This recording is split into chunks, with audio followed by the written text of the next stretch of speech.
You think you know what hard work and exhaustion are. You believe there is always room in this world for hope, for rest, for a kind word.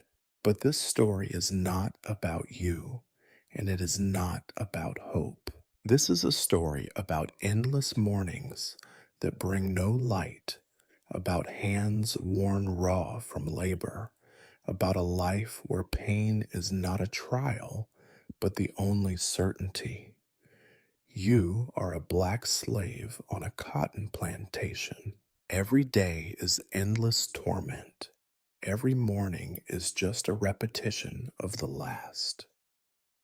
The only purpose of your existence is to fill someone else's sack with cotton for as long as you have the strength to move. No one asks what you want. Here they count only sacks, ounces, and scars. But before we begin, please like this video, subscribe to the channel, and let me know in the comments which city you are watching from and what time it is there. I'm genuinely curious to see who's joining us. Now, make yourself comfortable. We are about to begin. You wake before the world. No rooster crows for you, no alarm clock on a polished wooden nightstand. Instead, it is a human shout that drags you from the shallow, unsatisfying puddle of sleep, a voice both hoarse and booming, the same each day, as unchanging as the taste of dirt in your mouth. The floor beneath you is not a floor at all, but packed, uneven earth, so cold and damp that you do not know whether your legs are aching from lying on it or simply from being alive. There are no soft linens or down pillows here. The mattress, if it can be called such, is a ticking sack stuffed with whatever the last user managed to scavenge. Sometimes it is straw, sometimes rags, sometimes just more dirt. You never know whether you will wake up with a rat for a bedmate or with a cough in your lungs. The coughing starts before you even open your eyes, rising like a mournful song from the bodies sprawled around you. Old men, children, women, all blending into one shapeless mass of fatigue and survival. You do not stretch. You do not yawn and rub your eyes as a free person might. There is no luxury of time. The voice outside gets louder, crueler. You stumble up, already sore, already tired, already behind. Your feet are caked with mud before you even step outside, because there is always more rain than roof, always more cracks than comfort. Breakfast is not something you look forward to, but you cannot afford to miss it. It will be cornmeal mush again, maybe with some weevils for flavor if you are lucky, maybe just plain water and grit if you are not. There is never enough, and you eat it fast because you know from experience that what you do not eat quickly will be taken by someone hungrier or simply meaner than you. You do not talk during breakfast. The silence is broken only by the sounds of desperate chewing and the ever present cough. You do not need a calendar. The rhythm of your life is measured by the sound of the overseer's whip, by the weight of the cotton sack that waits for you each morning. If you try to count the days, you lose track. It is always the same day. You tie up your ragged shirt, pull your hat low, and shuffle out to the field. Your goal today is the same as yesterday.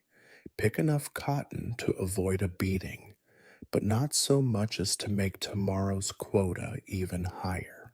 Your hands are already cracked and raw before you start. They will only get worse. The irony is not lost on you. Cotton is soft, people say. They have never picked it.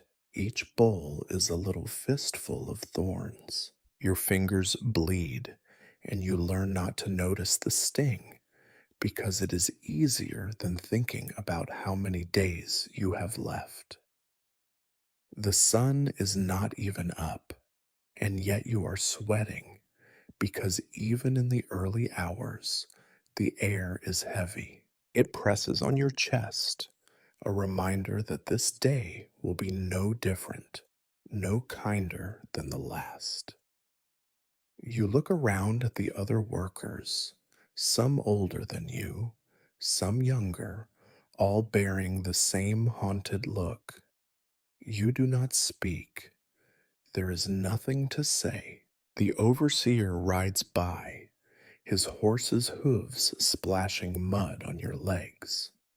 He looks down on you as if you are not there, and in a way, you are not. You are invisible except for what you can produce. You know his moods. If he is angry, you will feel it. If he is bored, you will feel it. The only thing you will never feel from him is kindness. Your only real freedom is the bitter choice, which hurts more, your hands or your spirit. Some days you almost hope for rain, even though it means you will be working in deeper mud. At least then the overseer sometimes lets you pause for a moment while he curses the sky. But today there is no rain.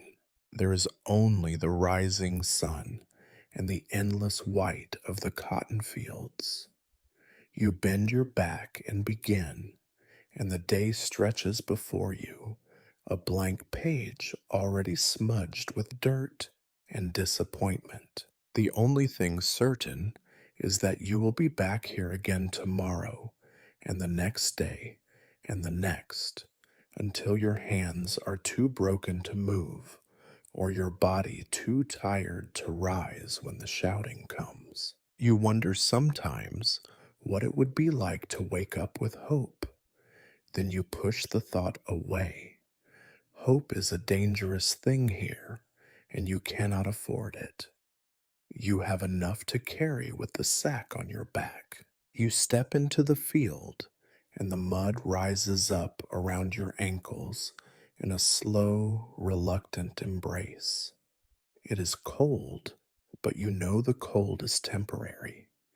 Soon enough, the sun will turn everything to heat and sweat and exhaustion. You look around you, seeing the rows of cotton stretching out like the bars of an endless cage, white tufts bobbing on their stalks, deceptively soft, each one waiting to cut into your fingers. The day has barely begun, but you already feel the heaviness in your limbs, the dull ache in your back, a familiar companion, always waiting. The overseer shouts the same words as yesterday, the same words he will shout tomorrow, and you shuffle to your assigned row. There is no confusion here, no time wasted on deciding what to do. You know your task. You know the price for working too slowly, for daydreaming, for letting your mind wander. The overseer's whip is not just a threat, it is a constant punctuation to the day, the sharp crack a reminder that your time is not your own, your body not your own, your life not your own. The picking begins before the sun has fully climbed above the trees. Your hands reach for the first bowl, and you pull it from the plant, feeling the sharp points dig into your skin. Cotton is supposed to be soft, but each bowl is wrapped in a shell of needles, ready to tear your skin open. You learn quickly not to cry out, not to flinch. Blood is part of the job, pain just another routine. You drop the cotton into your sack and move on to the next, and the next, and the next. The rhythm is mindless, your body bending and straightening, reaching and pulling, over and over, until it feels like you have always been here, doing only this. There are hundreds of you in the field, but it never feels crowded. Each person is locked in their own silent struggle, heads down, eyes on the plants, backs bent. Conversation is rare because talking means slowing down, and slowing down means punishment.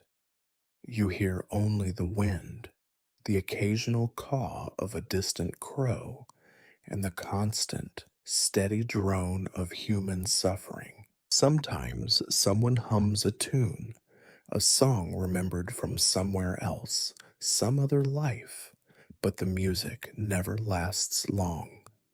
The overseer does not like songs. The sun begins to rise higher, and with it comes the heat.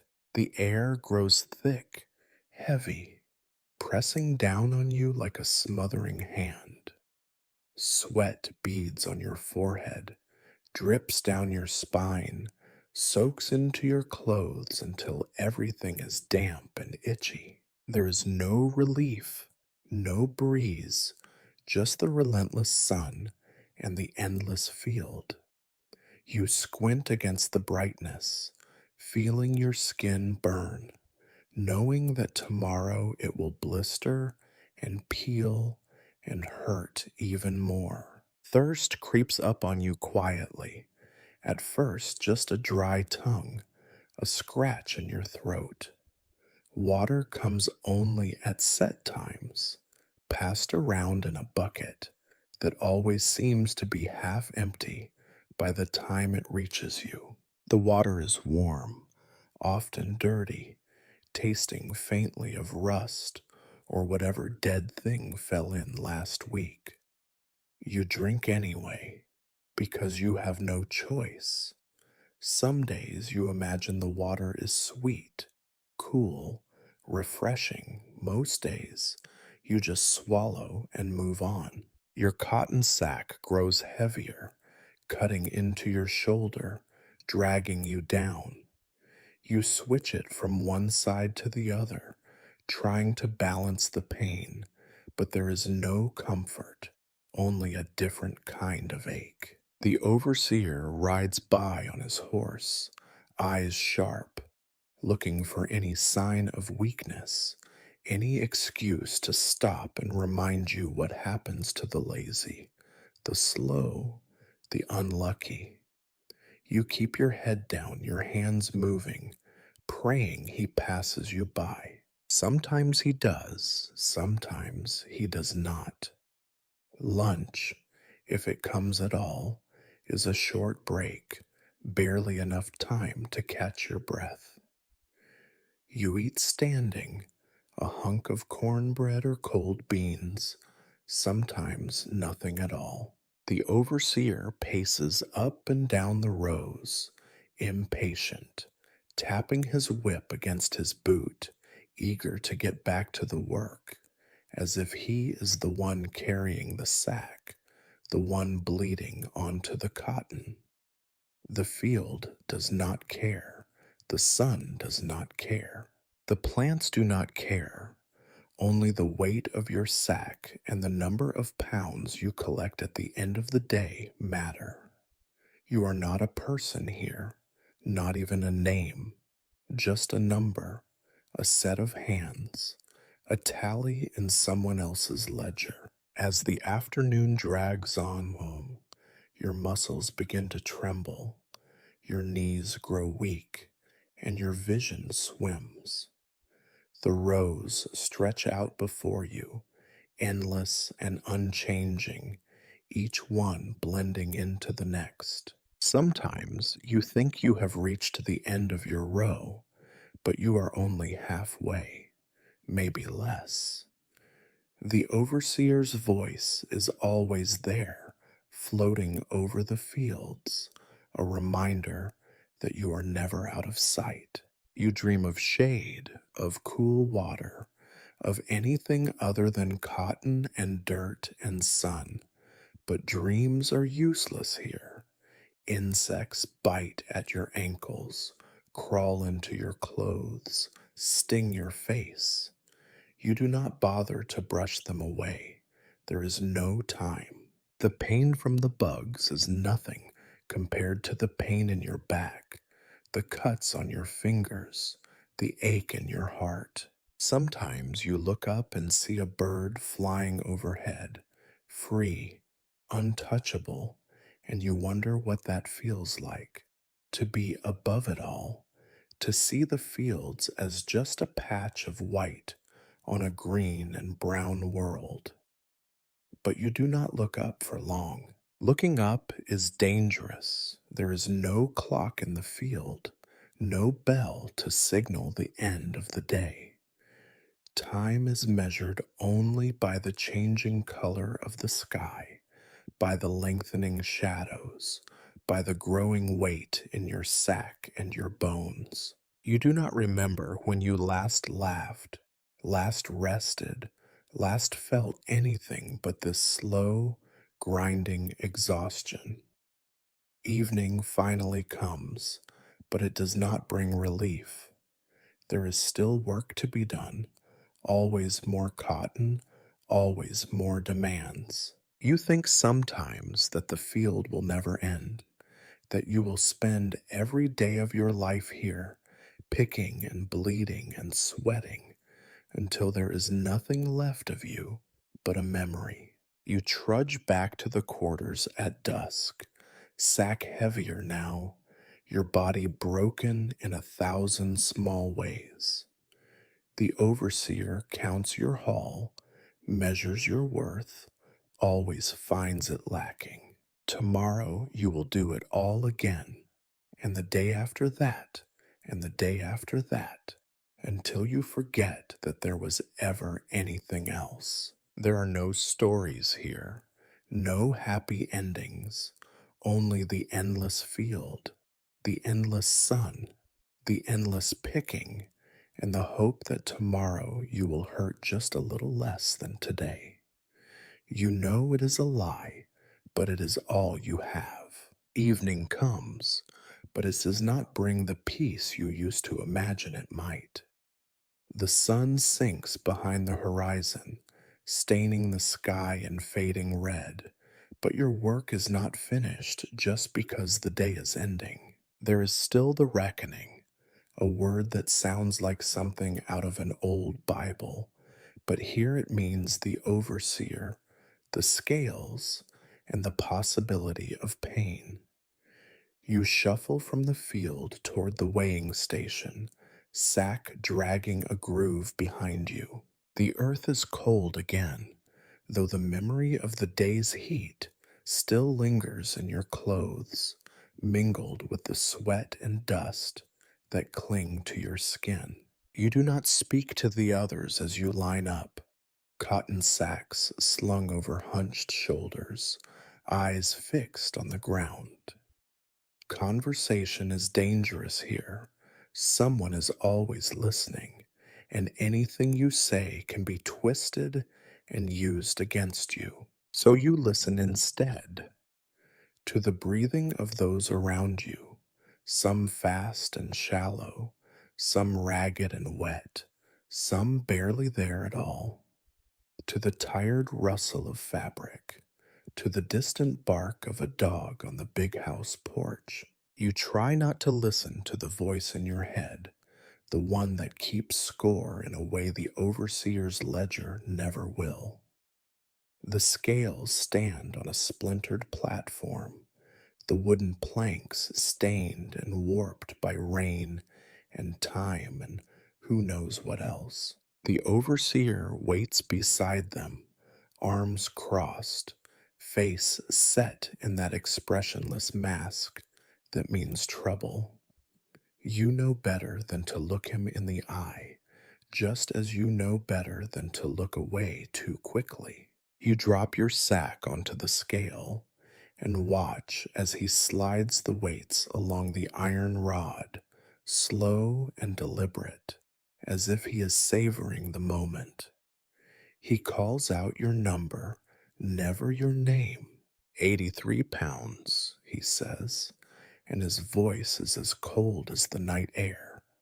He writes the number in a ledger that is as unforgiving as he is. If you have picked less than yesterday, you will pay for it. If you have picked more, congratulations. Your quota will go up tomorrow. There is no winning here.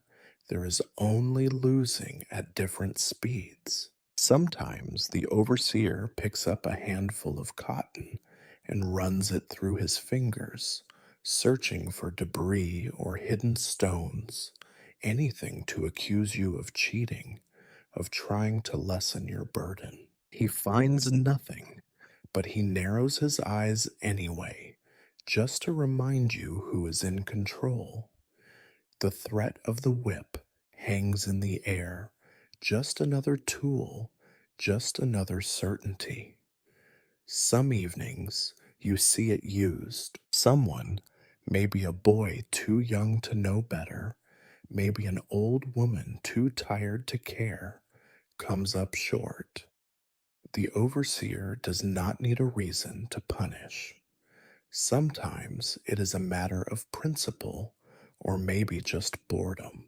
The crack of the whip cuts through the dusk, sharp and final, and you do not look away. You cannot afford to look away. Tomorrow it could be you. You are dismissed, sent back to the quarters, but your day is not over yet. There is water to haul and firewood to find, maybe a bit of mending to do if your shirt tore on a thorn, or if you are lucky enough to have a needle and thread. Some nights there is time to stand by the fire, more a heap of smoldering ashes than a blaze, and listen to the quiet conversations that rise and fall like embers. Stories about a better place, about freedom, about people who ran away and were never seen again. You do not know if they found something better or if they simply found a ditch in the woods and a shallow grave. You never ask. Hope is dangerous, but so is knowing too much. Food comes again, thinner and colder than in the morning. You eat quickly, standing or crouched in the dirt, because there are never enough seats and no one stays still for long. If you have a family, you try to check on them.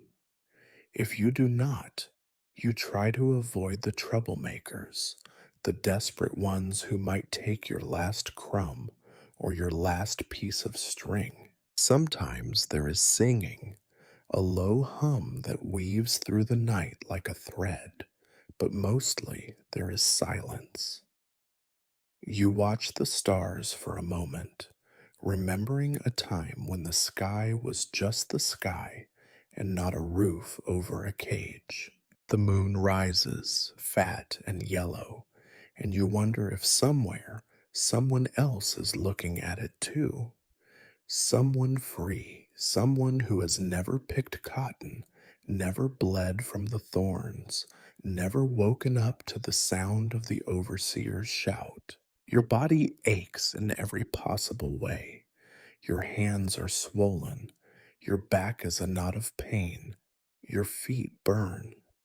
You wonder how much longer you can go on like this, and then you remember that you do not have a choice. You do not think about tomorrow, because tomorrow is just another copy of today, stretched out in front of you like an endless road. Sometimes at night, when you are almost asleep, you hear the sounds of punishment from another quarter, a scream, a sob, the dull thud of flesh against wood. You do not get up. You do not intervene. You know better. You lie still and hope that sleep will come quickly and that tomorrow you will be invisible, efficient, forgotten. You close your eyes and listen to the darkness. Your dreams, when they come, are strange and formless, half memory, half wish, all exhaustion. In your dream, you are picking cotton just as you do in waking life. There is no escape, not even here. But in the dream, you do not feel pain. You do not feel anything at all. When you wake, it will begin again.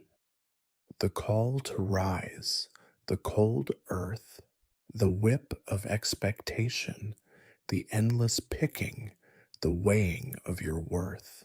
There is no finish line, no prize, only the promise that you will always be measured and always be found wanting. You try to remember your name as you drift off, but it slips away from you, carried on the night air. Out here, names are as fleeting as hope. Morning arrives with no fanfare, no promise of anything but the repetition of aches and chores and danger. Your body is a patchwork of old wounds and new complaints, but there is no point in talking about pain here. Pain is the only constant that no one can take from you, and even it is not yours to control. The stiffness in your back greets you as you rise, and your hands, swollen and split, resist your first attempts to flex your fingers. Red lines of yesterday's cotton scratches are still visible, blackened by dirt and sweat. If you could count them, they might be the only thing that ever adds up in your life. Somewhere in the darkness, someone coughs, a wet, rattling cough that you have heard too many times. Sometimes, after such a cough, the person simply stops coming to the fields. No one asks what happened. There are always more hands to replace the ones that disappear. Sickness does not buy you rest here, nor does it inspire sympathy. If you cannot walk, you crawl. If you cannot crawl, you are dragged.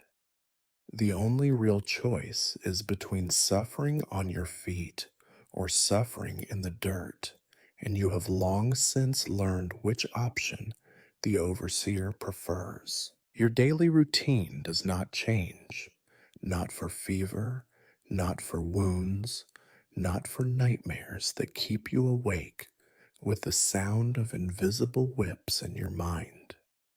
Today, your right ankle is swollen from a twist you barely remember. Yesterday, your neighbor sliced her palm open on a hidden shard of glass in the field, and you watched her wrap it with a filthy scrap of her apron, the blood darkening and spreading as she worked. You offered her nothing. You have nothing to offer. She did not ask. At the edge of the field, a boy barely old enough to keep pace stumbles and vomits. The overseer rides over, more annoyed at the interruption than at the suffering. A threat, a lash, a shout. The boy straightens, wipes his mouth, and returns to picking. If he collapses again, he will be left where he falls, maybe to wake later, maybe not.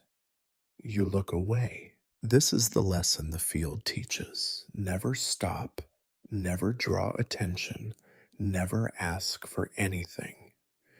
Injury is a private burden managed with whatever is at hand. Rags, spit, a little river mud, these are your medicines. The plantation doctor only comes for those valuable enough to save, and you are not valuable. Your hands crack and bleed, so you try to tie them up at night, but the fabric unravels and the wounds reopen each morning. Infection is everywhere, red lines creeping up arms, sores that do not heal, eyes crusted shut.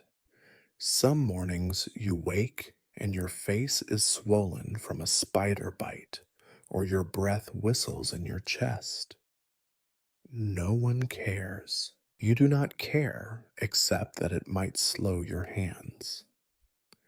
When the weather is bad, you pick in the rain and mud, the cold gnawing at your bones. When it is hot, the sun burns your neck and back until the blisters burst, and your shirt sticks to you with blood and sweat.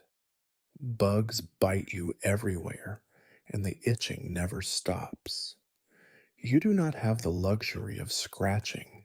The overseer's eyes are always searching for signs of slowness, signs of weakness, any excuse for discipline.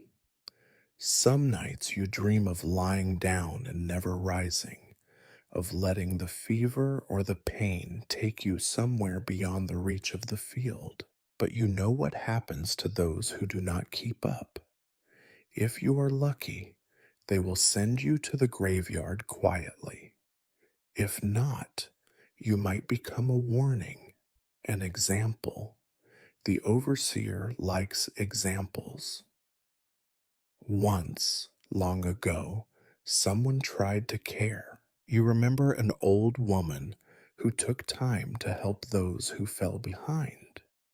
She is gone now, and no one remembers her name, except maybe the few she helped. Compassion is too expensive here.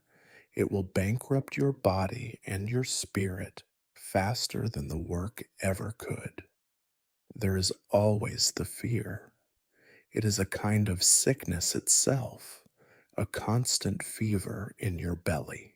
You fear the overseer, the master, the dogs, the night riders who sometimes come by after dark just to remind everyone who really owns the fields and everything in them. You fear the rumors of uprisings, of freedom, of revenge, because hope is always punished and dreams are always dashed. You fear the silence too, because in silence you can hear the truth. Your life is worth less than a cotton plant. You can be replaced in a day, your story swallowed by the endless rows of white, your name lost in the numbers on a ledger page. You fear the day you become too sick, too slow, too old. You fear what happens next, but most of all, you fear being noticed. To be seen is to be vulnerable, to be called out, to be tested, to be punished. So you work and you blend in and you try to become invisible.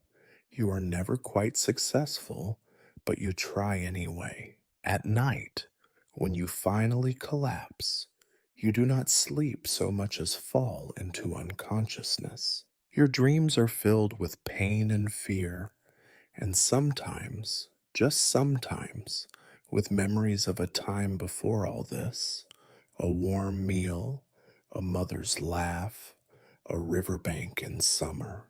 The memories fade, replaced by the realities of fever, of cuts that will not close, of exhaustion so deep that you wonder if waking up is worth the effort.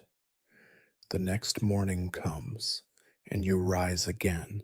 There is no alternative, no sick days, no time off for mourning.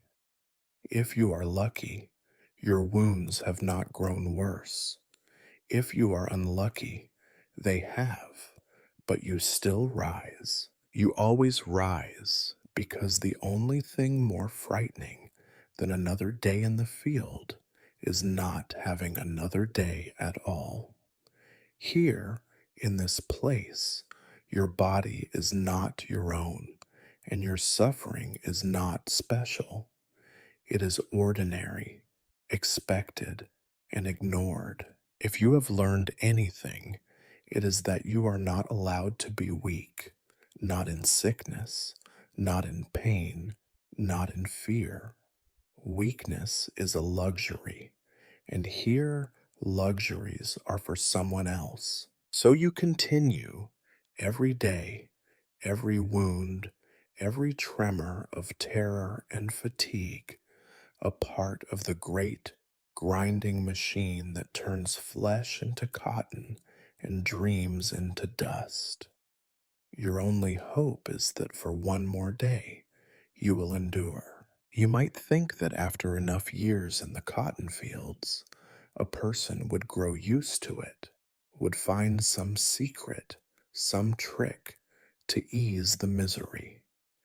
But what you learn instead is that there is no getting used to it. Each day, you wake with a new ache, a new scar, a new reason to dread the dawn.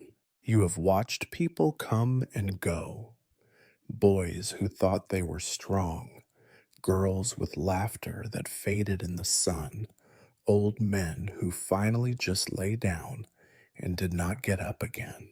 Their places are quickly filled, their names quickly forgotten, their stories lost among the endless rows of white. Each morning begins the same, not with a hope that today might be different, but with the resigned knowledge that it will be the same in every important way. You put on the same tattered clothes, trudge through the same mud, and join the same silent march toward the fields. The only change is within you, a little less strength, a little less hope, a little more distance between the person you once were and the person you are forced to be now. If there is a song in the field, it is not one of joy, but a slow, mournful hum that helps you remember you are alive.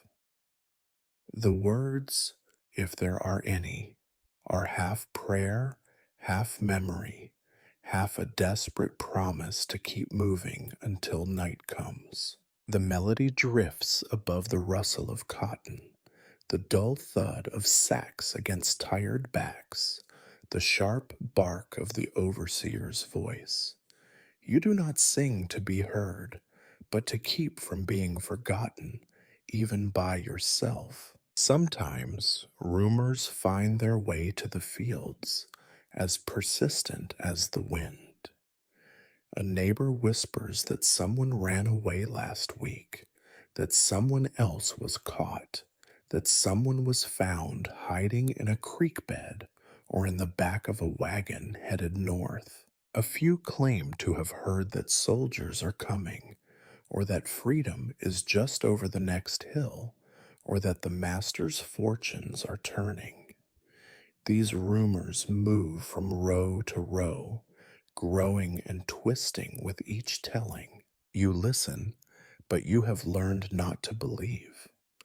Hope here is dangerous, a thing that can get you noticed, and nothing good comes from being noticed. The young still talk of escape sometimes. They do not remember how many were whipped or killed for trying. The older ones do not talk much at all. They keep their heads down, eyes fixed on their work, and dream only of a quiet day and a painless night. You used to dream too, but after enough seasons, you realize that dreaming does not change the day's weight, nor the overseer's count, nor the pain in your hands. The most you hope for now is that your sack will be heavy enough, that you will not draw attention, that you will be left alone for one more day. There is no end to the cycle, only the changing of faces. Some leave through the graveyard, others are sold off. A few vish into the dark and are never spoken of again. You try not to think about them.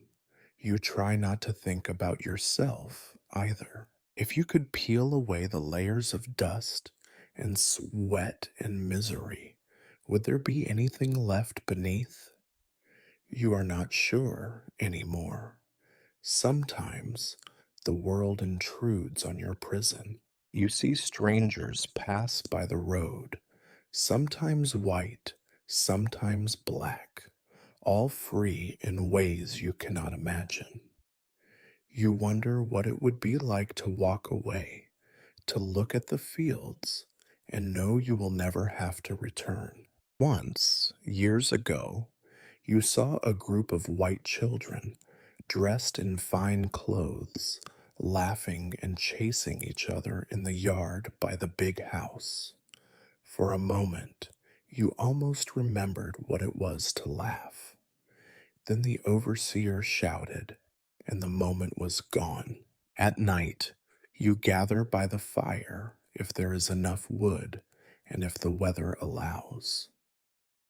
The talk is always the same: who fell sick, who was punished, who is missing. No one ever asks, "Are you happy?" It would be a foolish question. Happiness is for another world, another lifetime. Instead, you share a bit of cornbread, a stolen apple, a story that has been told so many times it has become a kind of talisman. You laugh sometimes, but it is a quiet, careful laugh, as if the sound itself might attract trouble. If you pray, you do it silently, eyes closed, head bowed, not because you believe it will change anything, but because it is one thing that has not been taken from you. Sometimes the prayer is not even for freedom or for peace, but simply for the strength to wake up tomorrow and do it all again. You know, in your bones, that even if freedom came, if the chains were broken and the overseer sent away, you would not be free of the cotton. It is in your hands, in your back, in the scars on your skin, and the dull ache in your heart. The field has claimed you. It is all you know and all the world has allowed you to be. So you keep going, one day into the next, not because you believe in anything, but because you have no choice. When you lie down at night, the earth feels harder than ever, the cold deeper, the darkness heavier. You close your eyes and try not to dream. Tomorrow, you will wake before dawn. You will eat your meager breakfast, shoulder your sack, and return to the rows. The field will not have changed, nor will you. If you are lucky, you will be ignored. If not, you will endure whatever comes. You have learned that there are worse things than pain: hope for one and memory for another. The cycle never ends. The rows are always waiting, and you are always moving, always picking, always hoping only that tomorrow will be no worse than today. And even this hope, you know, is a kind of lie.